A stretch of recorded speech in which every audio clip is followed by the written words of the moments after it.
کرام، علماء کرام، محترم سامعین حضرات، السلام علیکم ورحمۃ اللہ تعالی وبرکاتہ۔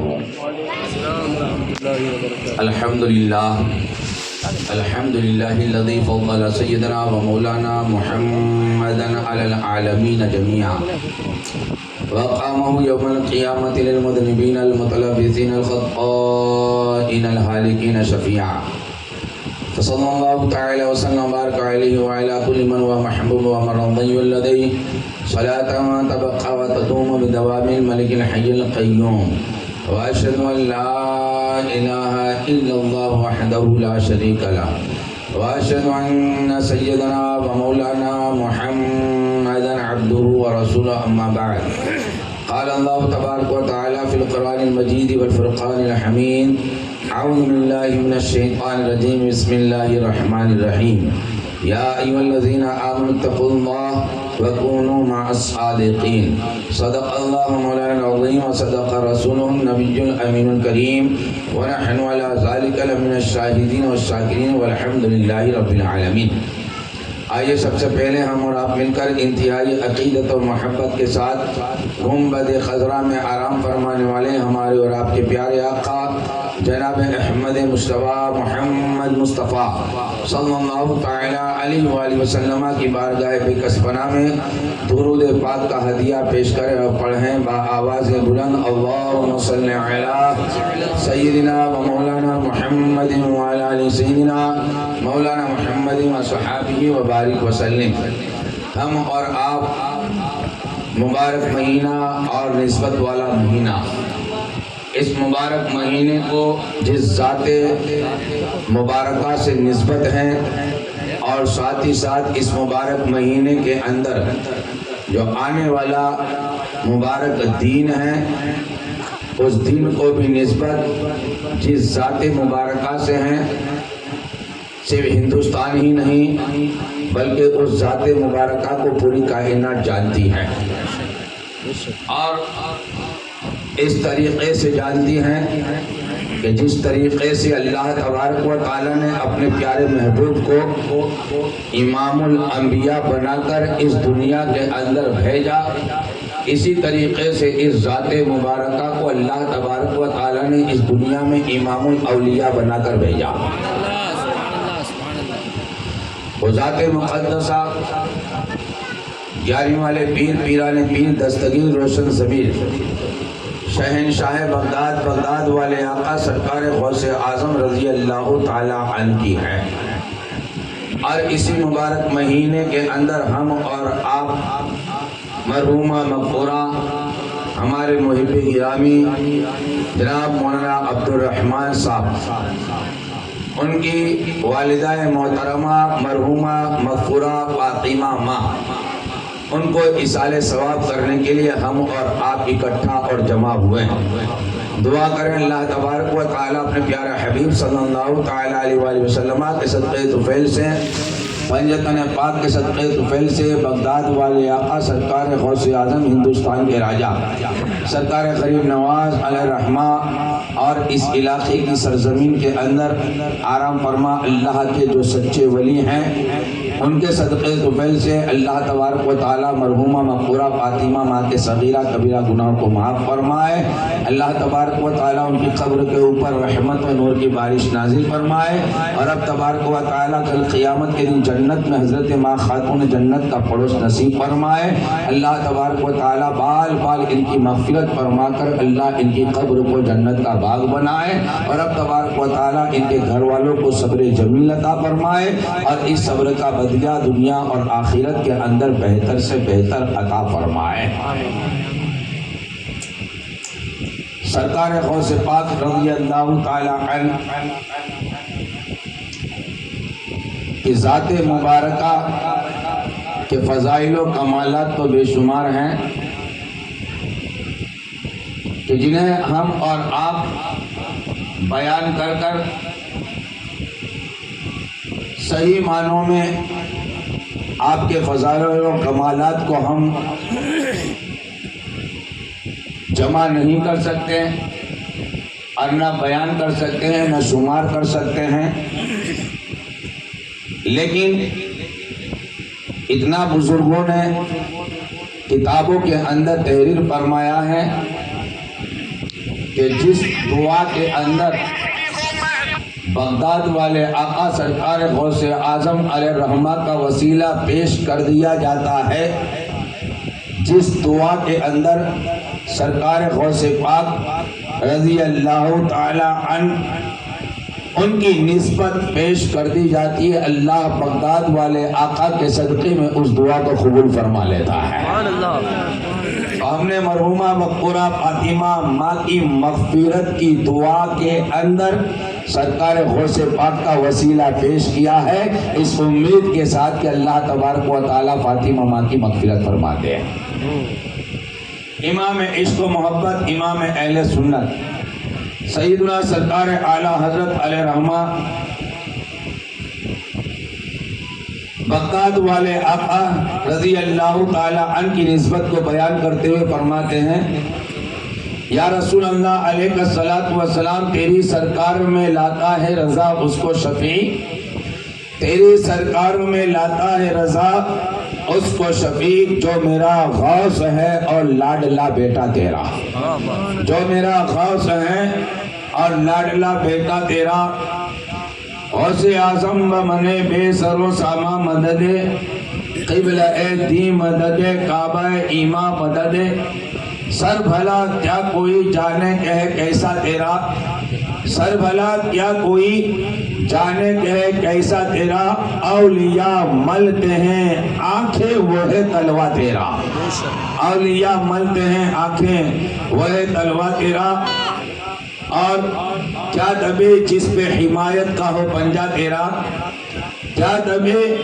جس پہ حمایت کا ہو پنجہ تیرا، شیر کو خطرے میں لاتا نہیں کتا تیرا۔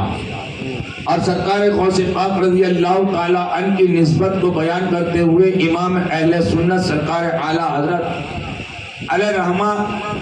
فرماتے ہیں کہ تجھ سے در در سے صد اور صد سے ہے مجھ کو نسبت، سبحان اللہ سبحان اللہ، تجھ سے در در سے صد اور صد سے ہے مجھ کو نسبت، میری گردن میں بھی ہے دور کا ڈورا تیرا، میری گردن میں بھی ہے دور کا ڈورا تیرا۔ ہم غلاموں کے گردنوں کے اندر بغداد والے آقا کا پٹا غلامی کا پڑا ہوا ہے، اور اسی چوکھٹ کے ہم اور آپ کیا ہے کتے ہیں۔ ایک دنیا کا کتا ہوتا ہے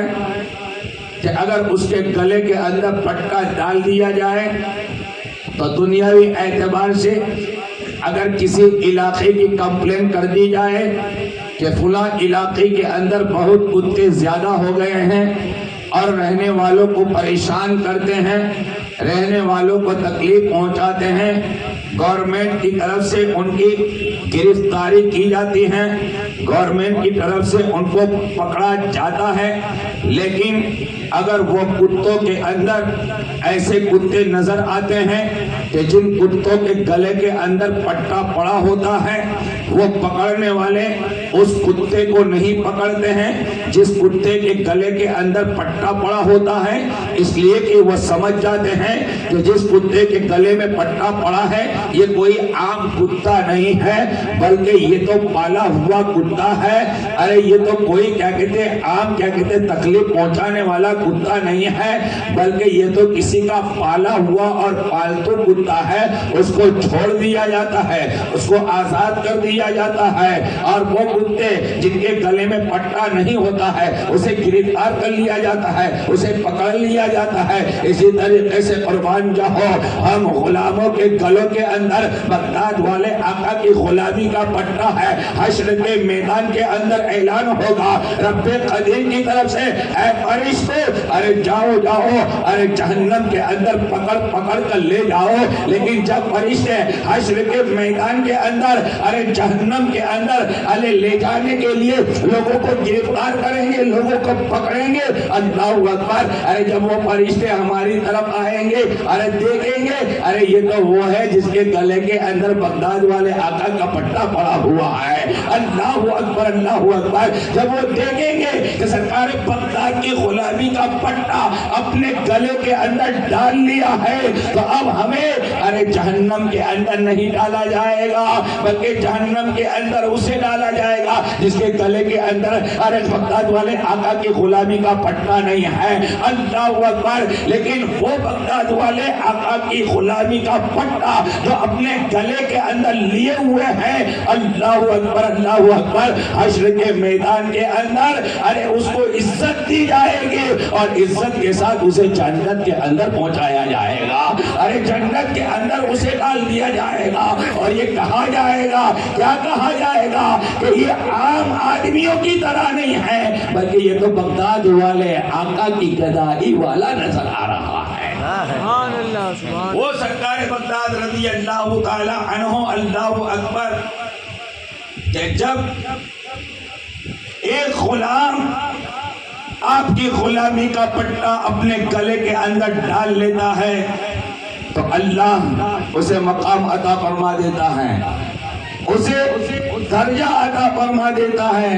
تو اللہ تبارک و تعالیٰ نے خود بغداد والے آقا کو کیا مقام عطا فرمایا ہوگا،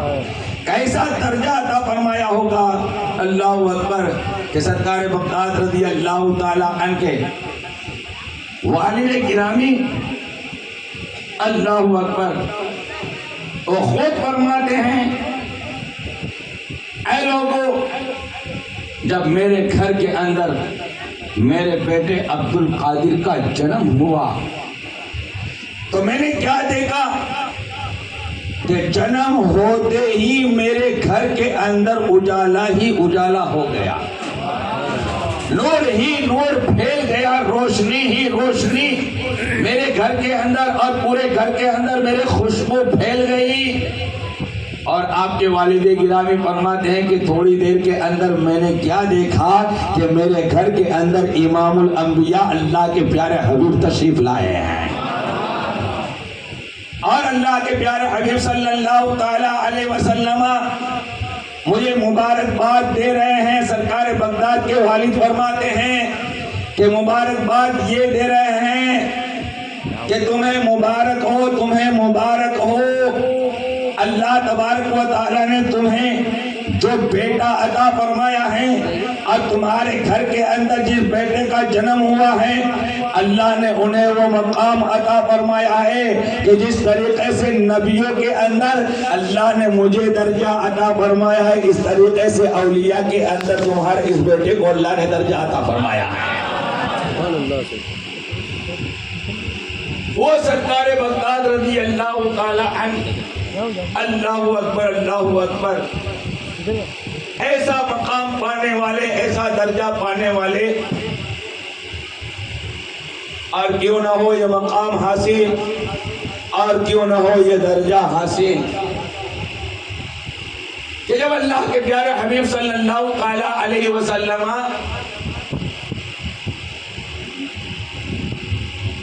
معراج کے سفر کو گئے، معراج کے سفر کی شروعات ہوئی کہاں سے؟ مسجد حرام سے۔ مسجد حرام سے یہ سفر شروع ہوا معراج کا مسجد اقصی تک، جس کو بیت المقدس کہتے ہیں، اور پوری کائنات آج اس بیت المقدس کی آزادی کے لیے دعا فرما رہی ہے۔ اور ہم بھی دعا کریں کہ اللہ اپنے حبیب پاک کے صدقے میں، بغداد والے آقا کے صدقے میں فلسطین کے مسلمانوں کی غیبی مدد فرمائے، اور اللہ پھر سے قبلہ اول بیت المقدس کو آزادی عطا فرمائے، اور پھر سے اس دنیا کے اندر کوئی صلاح الدین ایوبی بھیج دے۔ سفر مسجد حرام سے شروع ہوا مسجد اقصی تک، وہاں اللہ کے پیارے حبیب صلی اللہ تعالی علیہ وسلم نے تمام انبیاء کرام کی امامت فرمائی۔ پھر مسجد اقصی سے سفر شروع ہوا آسمانوں کا، ساتواں آسمان عرش اعظم، عرش اعظم کے بعد جب سفر شروع ہونے کی تیاری تھی لامکان کی، تو سدرہ کے مکین حضرت جبریل علیہ السلام وہیں رک جاتے ہیں،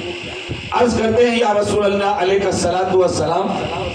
اب میری جو انرجی تھی جو اللہ نے مجھے عطا فرمائی ہے، طاقت اور قوت یہاں کہتے تھے ختم ہو گئی، یہاں پوری ہو گئی، اب میں آپ کے ساتھ آگے نہیں آ سکتا، اگر میں آپ کے ساتھ آگے جاؤں گا تو یہ میرے سارے پر کیا کہتے ہیں جل جائیں گے۔ حضرت جبریل علیہ السلام نے جب یہ کہا، اللہ کے پیارے حبیب صلی اللہ تعالی علیہ وسلم کی بارگاہ کے اندر آگے جانے کے لیے یعنی لامکان تک جانے کے لیے ایک سواری پیش کی گئی، جس سواری کا نام ہے رب رب سواری پیش کی گئی اللہ کے پیارے حبیب صلی اللہ تعالی علیہ وسلم کی بارگاہ میں۔ تو آپ حضرات نے دیکھا بھی ہے اور آپ کی زندگی میں یہ ہوتا بھی ہے کہ جب کسی اونچائی کے اوپر چڑھنا ہوتا ہے تو ہم سہارا لیتے ہیں۔ اگر کوئی اونچی گاڑی ہے اس کے اوپر چڑھنا ہے تو ہم کیا ہے اس پر چڑھنے کے لیے سہارا لیتے ہیں، کرسی کے اوپر چڑھ کر یا ٹیبل پہ چڑھ کے یا کسی انسان کا سہارا لے کر اس اونچائی کے اوپر چڑھتے ہیں ہم سواری کے اوپر۔ اسی طریقے سے جب اللہ کے پیارے حبیب صلی اللہ تعالی علیہ وسلم کی بارگاہ کے اندر رب سواری پیش کی گئی لامکان جانے کے لیے، عالم ارواح کے اندر سرکار بغداد کی روح بارگاہ مصطفیٰ میں حاضر ہو جاتی ہے۔ بارگاہ مصطفیٰ میں حاضر ہوتے عرض کرتے ہیں یا رسول اللہ علیہ الصلوۃ والسلام، آپ کے بیٹے عبد القادر حاضر ہیں۔ یا رسول اللہ، میرے کاندھوں کے اوپر اپنے مبارک قدم رکھ کے آپ سوار ہو جائیں۔ کتاب بتا رہی ہے عالم ارواح کے اندر بغداد والے آقا رضی اللہ تعالی عنہ نے اپنے نانا جان اللہ کے پیارے حبیب صلی اللہ تعالی علیہ وسلم کے مبارک قدموں کو اپنے کاندھوں کے اوپر لیا اور پیارے آقا سوار ہوئے اور ارشاد فرمایا، اے بیٹے عبد القادر، ابھی تم دنیا میں گئے نہیں ہو، ابھی تم دنیا میں آئے نہیں ہو، ایک زمانہ آئے گا تم دنیا کے اندر جاؤ گے، لیکن اے بیٹے عبد القادر سن لو کہ آج جس طریقے سے تم نے میرے قدم کو اپنے کاندھوں کے اوپر لیا ہے، اس طریقے سے ایک زمانہ آئے گا کہ اللہ کے سارے ولی تمہارے قدم کو اپنے کاندھے کے اوپر لیں گے۔ اور یہی ہوا کہ جب سرکار بغداد رضی اللہ تعالی عنہ آئے، بغداد کا منبر ہے اور اس منبر کے اوپر کھڑے ہو کر اعلان فرما رہے ہیں، قدمی حاضی علی رقبت کل ولی اللہ، اے لوگوں سن لو، میرا یہ مبارک قدم اللہ کے ہر ولی کی گردن پر ہے۔ اعلان کہاں ہوا؟ بغداد میں۔ علماء کرام تشریف فرما ہے، مبلغین تشریف فرما ہے۔ آپ ان سے پوچھے کہ اعلان ہوا بغداد کے منبر پر، لیکن اس اعلان کو پوری کائنات کے اندر جہاں جہاں ولی تھے انہوں نے اپنے کانوں سے سنا، اور صرف سنا ہی نہیں بلکہ اسی وقت اپنی گردن کو جھکا دیا اور کہا، یا شیخ عبد القادر جیلانی، ہم تمہارے مبارک قدموں کو اپنے کاندھوں کے اوپر لیتے ہیں۔ اور یہی نہیں، عقیدہ مضبوط کرو۔ اس وقت جب سرکار بغداد رضی اللہ تعالی عنہ نے اعلان کیا تھا بغداد کے منبر کے اوپر کھڑے ہو کر، اس وقت ہندوستان کے راجہ عطائے رسول ہندر ولی سرکار غریب نواز علیہ رحمہ کہاں تھے؟ خراسان کی پہاڑیوں کے اندر اللہ کی عبادت کر رہے تھے۔ اعلان ہوا بغداد والے آقا کی طرف سے، بغداد سے سرکار غریب نواز سن رہے ہیں اس اعلان کو خراسان کی پہاڑیوں میں۔ سبحان اللہ سبحان اللہ۔ اب کہنا پڑے گا، ارے جب غلام کی سننے کا عالم یہ ہے تو آقا کے سننے کا عالم